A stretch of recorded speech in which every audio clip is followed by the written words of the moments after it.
Hello, so for today, my PA that I took out from this area for a reason. The reason why, because I believe their their analysis already uptrend.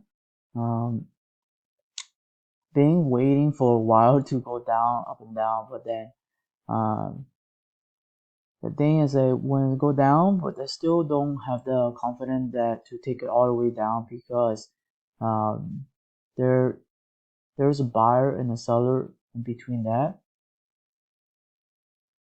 Mm.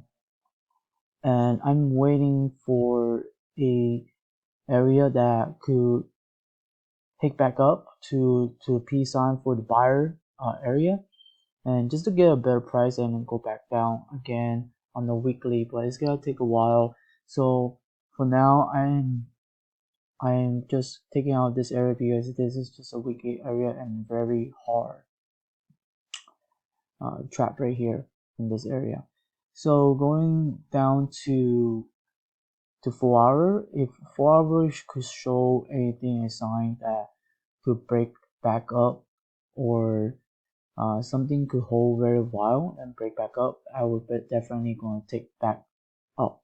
But for now, this is my area that I would take because of the zone. The zone is too giant, it's very strong.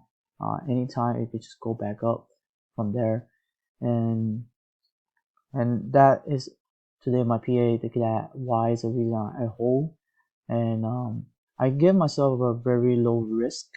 I should hit a little bit more higher risk from this area, but at the end of the day, I did hit higher this area and hold it for a bit, but the thing in the option then gave me that price that I want. Not a lot of people was buying it, so and then it was this area, and I finally took a trade from here and then give us option and then hold it until today. So today this is I'm out because of this area is very big. Anytime could hit me back up. So yeah, that is gonna be my PA of the day.